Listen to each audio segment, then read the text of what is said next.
नमस्कार, बॉस्टन से सतीश शाह। देश परदेश में आपका स्वागत है।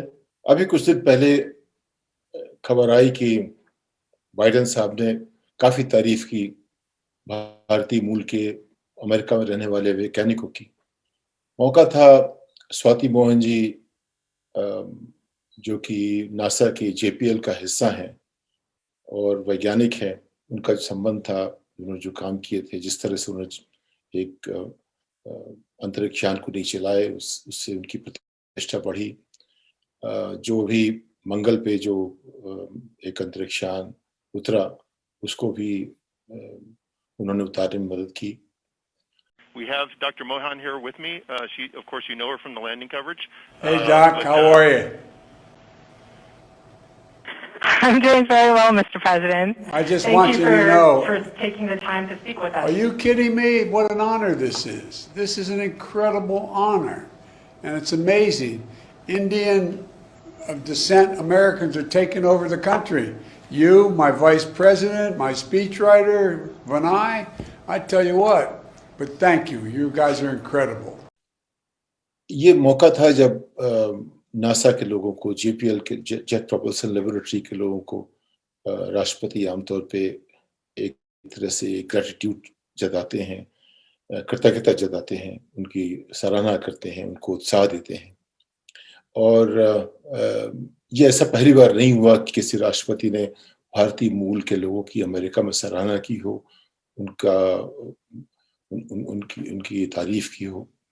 क्लिंटन साहब ने 30 साल पहले कहा था कि सिलिकॉन वैली में करीब 2/3 जो नए धंधे शुरू होते हैं, उन सब में कोई ना कोई भारतीय फाउंडर या को फाउंडर होता है। एक जमाने में लोग कहते थे 15-20 साल पहले कि अगर किसी स्टार्टअप को पैसे चाहिए तो उसमें कोई ऐसा नाम जैसे सुब्रमण्यम या मूर्ति या कोई लंबा सा नाम होना चाहिए जो भारतीय मूल का हो। इस तरह की यहाँ एक समझ थी कि एक लंबा नाम वाला कोई भारतीय चाहिए जिससे कि लोग हमारी कंपनी में पैसे लगा सकें। ये जो कहानियां बनती गईं, उसकी एक वजह थी कि भारतीय मूल के लोग जो यहाँ आए, ये सब पहली पीढ़ी के लोग थे। ये सब बीटेक करने के बाद या बीएससी करने के बाद या एमएससी करने के बाद यहाँ पढ़ने के लिए आए थे और उसके बाद उन्होंने नौकरी ढूंढना शुरू की। उनकी जो पीएचडी की थीसिस थी या मास्टर्स की थीसिस थी, उसके आधार पे उनके प्रोफेसरों ने उनकी तारीफ की, उनको रिकमेंडेशन दिया, उनको नौकरियां मिली। उनकी परफॉर्मेंस ऐसी थी कि उन्होंने अच्छे काम किए और धीरे धीरे भारतीयों की प्रतिष्ठा बढ़ने लगी। जब मैं पहली बार 1984 में आया था तो लोग मुझसे कहते थे, आप पाकिस्तान से हैं क्या? और तब से करीब 20 साल पहले, जब क्लिंटन के आने के बाद, करीब 10 साल बाद, मेरे आने के 10 साल बाद तक स्थिति ऐसी हो गई थी कि लोग कहना शुरू कर चुके थे कि भारतीय हैं क्या आप? भारत के लोग काफी पढ़े लिखे होते हैं, काफी होशियार होते हैं। ये प्रतिष्ठा बनना शुरू हो गई थी क्लिंटन के समय में। तो अब अगर कई जगहों पे, उस समय भारतीय मूल के लोग कंपनियों में बड़ी जगहों पे नहीं थे। आज की तारीख में गूगल के सीईओ भी भारतीय हैं, माइक्रोसॉफ्ट के सीईओ भारतीय हैं, तमाम फेसबुक में भी नंबर 2, नंबर 3 भारतीय रह चुके हैं। शांतनु नारायण अडोबी के अध्यक्ष हैं। इस तरह देखें तो जो 10-15 जो बड़ी टेक्नोलॉजी कंपनियां हैं, उनमें से करीब आधे लोगों में भारतीय मूल के या तो नंबर 1 या नंबर 2 पे लोग हैं। और सभी में अगर आप नंबर 3 या नंबर 4 तक जाएं, हर कंपनी में भारतीय मूल के वैज्ञानिक, इंजीनियर या मैनेजर शामिल हैं। तो ये जो एक पृष्ठभूमि बनी जिसपे बाइडेन साहब ने सराहना की भारतीयों की, इसमें सरकार का कोई जोर नहीं था, न अमेरिका की सरकार का था, न भारत सरकार का था। इसमें जोर था एक आकांक्षा जो लोगों की थी। जो लोग अब आईआईटी पढ़ने जाते थे, एक जमाने में 80% आईआईटी के छात्र अमेरिका चले जाते थे। मेरे परिवार से करीब कई लोग आईआईटी से अमेरिका आए। मैंने उनसे पूछा ऐसा क्यों है? कहते उनका कहना था आईआईटी में जिनको शिक्षा मिली, उसके बाद अमेरिका में आने के बाद उनके पास कोई दूसरा रास्ता नहीं था कि अमेरिका में ही काम करें, क्योंकि जो शिक्षा उनको मिली थी उसकी जरूरत हम भारत में नहीं थी। तो उन्होंने यहाँ काम करना शुरू किया, यहाँ के बाशिंदे बन गए और तरक्की की। और आज की तारीख में जितने भी विदेशों के लोग यहाँ आए हुए हैं, जितने भी इमिग्रेंट्स ग्रुप्स हैं देश में, अमेरिका में, उनमें सबसे ज्यादा औसत आमदनी भारतीय मूल के लोगों की है। अगर अभी 1 करोड़ रुपए जो है वो औसत आमदनी भारतीय मूल के लोगों की अमेरिका प्रति व्यक्ति आय की बात कर रहा हूं मैं। तो और जो दूसरा सबसे जो समृद्ध मूल है वो मान लीजिए करीब उसके 2/3 पर है। जापान और नॉर्वे और यूरोप के लोग भी जो हैं वो भी 2/3 से कुछ कम पे आते हैं। तो यानी कि भारतीय मूल के लोगों ने तकनीक में, शिक्षा में, सीखने में, समझने में, मैनेजर बनने में और एंटरप्रेन्योर बनने में, उद्यमी बनने में तमाम मूल के लोगों से, इस जो पीढ़ी के, नई पीढ़ी के लोग जो अमेरिका आए थे, जो पहली बार अमेरिका आए थे, उनमें उन्होंने अपनी साख जमाई। उसके पीछे जाहिर है कि एक आकांक्षा थी, एक कुछ कर दिखाने का कुछ सपना था। जो लोग समृद्ध थे वो पहले से समृद्ध थे, उनमें शायद तक करने का उत्साह नहीं था, लेकिन भारतीय मूल के लोग हमेशा कुछ कर दिखाना चाहते थे। तो उससे जो एक माहौल बना है आज की तारीख में, करीब 40 लाख भारतीय मूल के लोग अमेरिका में रहते हैं। इसमें से करीब 25 लाख जो है अमेरिका के नागरिक हैं, 15 लाख एनआरआई की तरह हैं। और अगर आप दुनिया भर में देखें, करीब 5 करोड़ भारतीय मूल के लोग हैं। उनकी आमदनी 140 करोड़ जो भारत में रहते हैं उनके बराबर है करीब करीब। और इसकी एक वजह क्या है? एक उद्यमी लोग हैं, उनमें कुछ कर दिखाने की लालसा है, वो कुछ एक्सेलेंस की बात करते हैं, वो कुछ ये जिस समाज में रहते हैं उससे जुड़ के बात करते हैं, उस तरह आगे बढ़ने की कोशिश करते हैं। तो इस तरह से जो माहौल बना है, और जो अगर आप देखें अमेरिका में एक आज की तारीख में भारतीयों की जो प्रतिष्ठा है, वो प्रतिष्ठा भारत में हर भारतीय की हो सकती है। अब एक संभावना उसमें दिखती है। मुझे याद आ रहा है कि आबिद हुसैन साहब हमारे देश के कॉमर्स सेक्रेटरी थे, बाद में एम्बेसडर बन गए अमेरिका में भारत के।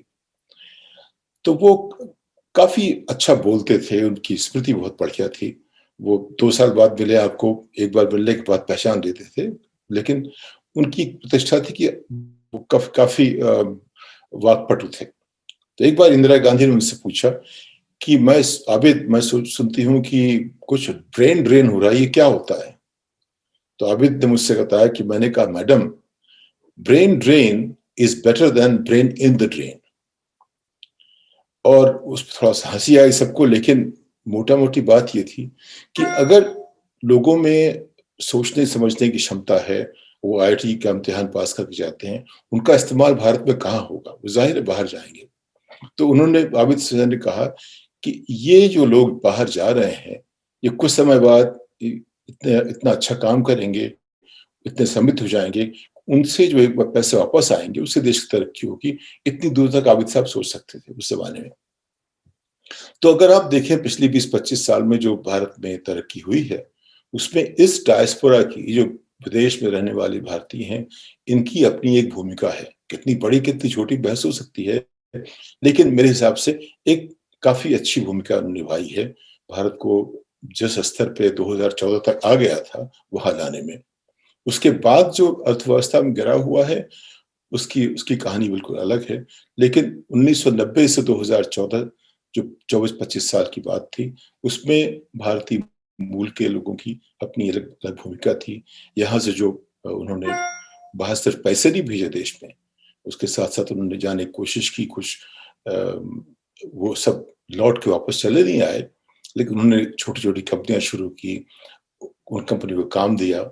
और इस तरह से जो एक इंफॉर्मेशन टेक्नोलॉजी और सर्विस सेक्टर की बात में, जिसका निर्यात भारत से, गुड्स के निर्यात से करीब दोगुना हो गया है, उसमें भारतीय मूल के लोगों की बहुत बड़ी भूमिका थी।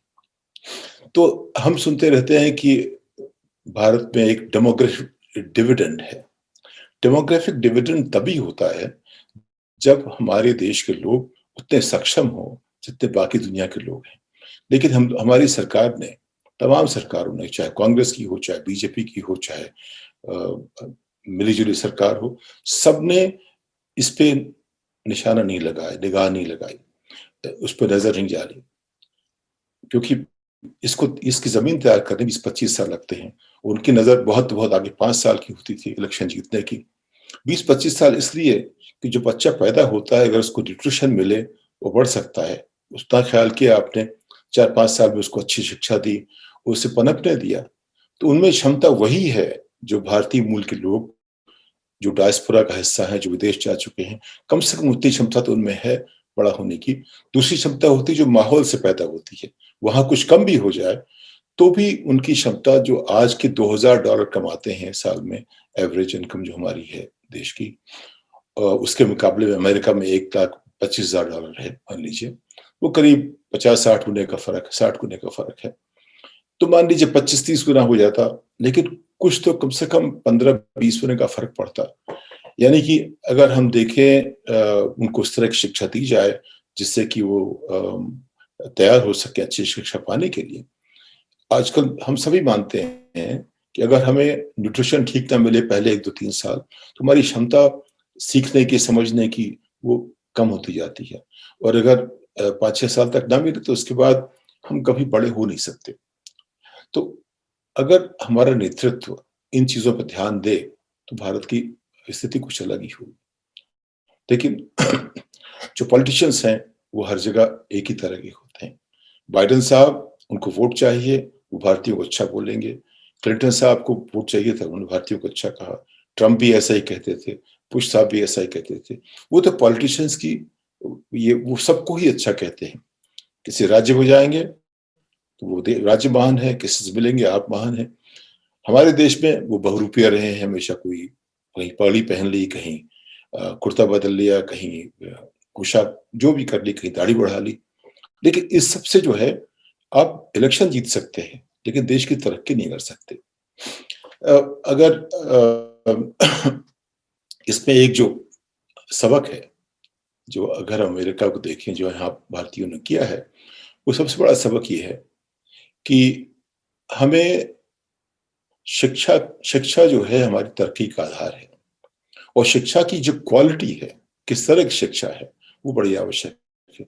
अगर हमारी 7वीं कक्षा के अध्यापक कहते हों, सिखाते हों कि साल में बच्चों कितने दिन होते हैं, अच्छा नहीं पता, महीने में कितने होते हैं 30, कितने महीने होते हैं 12, तो कितना हुआ 360, तो साल में 360 दिन। ये आपकी 8वीं कक्षा का अध्यापक बताता है। अगर उनसे पूछिए आप कि भाई 2 और 2 क्या होते हैं, 4, 2 और 3 क्या होते हैं, वो 5 हो जाते हैं, बहुत अच्छे हो गए। कोई नहीं कहता कि 8 है या 9 है, 2 क्यूब है, 3 स्क्वायर है। वो उनमें सोचने समझने की क्षमता नहीं होती। लेकिन जो भारतीय मूल के लोग यहाँ आए अमेरिका में, पहला काम जो करते हैं वो माहौल से सीखना शुरू करते हैं। उस माहौल में उनमें एक क्षमता जगती है जिससे कि वो तमाम तरह के, जो जिससे कनेक्टिंग द डॉट्स कहते हैं, वो करना शुरू करते हैं। इसलिए तमाम लोग जो पेटेंट्स हैं, जितने पेटेंट भारतीय मूल के लोगों ने अमेरिका में बनाए हैं, उतने भारत में अब तक सब मिला के नहीं हो पाए हैं। उसकी वजह है, उसका माहौल ऐसा है। तो एक ऐसी जमीन तैयार करनी पड़ेगी हमें देश में, जिससे कि लोग अपनी क्षमता को खुद ढूंढ सकें। लोग देख सके कि हम दुनिया में जहाँ मानव की जो तरक्की हो रही है, उससे हम कहाँ जुड़ते हैं। आज की तारीख में मेरा मानना है, जो मेरी समझ है, जो मैंने देखा है, बहुत कम अध्यापक या प्रोफेसर देश में हैं जिनकी अंतर्राष्ट्रीय प्रतिष्ठा है। कुछ लोग हैं ऐसे जिनकी प्रतिष्ठा है, लेकिन अगर प्रतिष्ठा के बाद वो भारत में काम करना शुरू करते हैं, तो उनकी जो प्रतिष्ठा भारत पहुंचने के पहले की थी, वहीं रुक जाती है। क्योंकि भारत में जब उनका काम शुरू होता है, तो वो उनके बेंचमार्क बदल जाते हैं। उनको अपने इमीडिएट माहौल से, जो जिस माहौल में काम करते हैं, उससे जुड़ना पड़ता है। उसकी जो सवाल हैं वो अलग तरह के हैं। हमारे एक पुराने मित्र पिट्रोडा साहब कहते थे कि भाई प्रॉब्लम्स तो बहुत हैं, हम सब जानते हैं प्रॉब्लम्स क्या हैं, उनको सॉल्व करने की बात कर रहे हैं, लेकिन वो इतना सा आसान नहीं है। प्रॉब्लम को समझना जो है, किसी भी समस्या को समझना, उसकी समझ भी जो है वो आसानी से नहीं आती। उसके लिए एक जमीन बनानी पड़ती है। वो जमीन होती है जब हमारी शिक्षा जुड़ती है हमारे माहौल से। अमेरिका में अमेरिका की शिक्षा अमेरिका के सवाल हल करती है, उसके पास भारत के सवाल हल करने की क्षमता नहीं है। और जो भारतीय यहाँ आके बैठेंगे उनमें भी उनको सवाल को हल करने की क्षमता नहीं होगी। वो क्षमता में देशभक्ति बनानी पड़ेगी। हमारे एक पुराने मित्र थे जो दिवंगत हो गए, प्रमोद महाजन, उनने मुझसे एक दो बार मजाक में पूछा, भाई Indians are doing very well, when will India do well? तो अब उसका एक ही जवाब था कि जब आप हिंदुस्तान में हिंदुस्तानियों को हिंदुस्तानी बनने दोगे तो तरक्की होगी। You let Indians find themselves, don't keep them in the dark ages by denying them education। यानी कि भारतीयों को आप बिना शिक्षा के चाहोगे कि वो पढ़ जाए आगे, ऐसा तो नहीं होगा। जो लोग बाहर जाते हैं उन्होंने काफी मेहनत की है, काफी कोशिश की है, उनमें एक जिज्ञासा थी, एक आकांक्षा थी बाहर जाने की, कुछ संभाल के करने की, उन्होंने किया और जुड़ते रहे। वो हमेशा सवाल करते रहे, हमेशा सीखते रहे और सीखते सीखते वो आगे बढ़े। इसीलिए जितने भी नोबेल लॉरिएट्स आज देश में हैं वो सब बाहर हैं, या तो अमेरिका में हैं, एक आध अमेरिका से इंग्लैंड चले गए, लेकिन ज्यादातर सब अमेरिका में ही बसे हुए भारतीय हैं।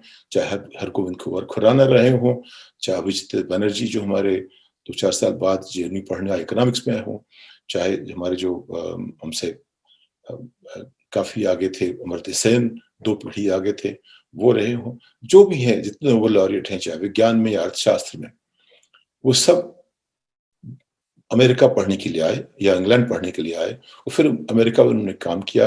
उन्होंने कंट्रीब्यूशन उनका इतना बड़ा था दुनिया में अपने विषय में कि दुनिया ने उनको नोबेल प्राइज दिया। नोबेल प्राइज कोई पॉलिटिकल प्राइज नहीं है, ये प्राइज वो लोग देते हैं जो उस विषय के सबसे मूर्धन्य विद्वान है। तो अगर हमें देश में एक चीज साफ, भारतीयों में क्षमता वही है जो किसी भी हो सकती है। उनकी क्षमता किसी भी दुनिया के किसी भी व्यक्ति से कम नहीं है, लेकिन उस क्षमता को पाने के लिए जो कोशिश करनी है, उस कोशिश करने की जमीन हमारे नेता तैयार नहीं कर रहे हैं। हमारा देश, हमारी सरकार, हमारे जो बड़े नेता हैं उस पर ध्यान नहीं दे रहे हैं।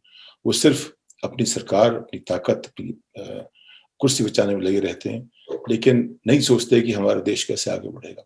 अगर डेमोक्रेटिक डिविडेंड को हमें वाकई असल बनाना है, उसकी असलियत समझनी है और देश को इसकी जो क्षमता है उस हद तक ले जाना है, तो हमें शिक्षा से इसकी शुरुआत करनी पड़ेगी। उस शिक्षा के पहले भी जो बच्चे को न्यूट्रिशन चाहिए उससे शुरुआत करनी पड़ेगी। उसके पहले जो मदर चाइल्ड रिलेशनशिप बात है, यानी कि जब महिला जन्म देने वाली होती है तब उसको जो न्यूट्रिशन चाहिए उसकी जरूरत पड़ेगी।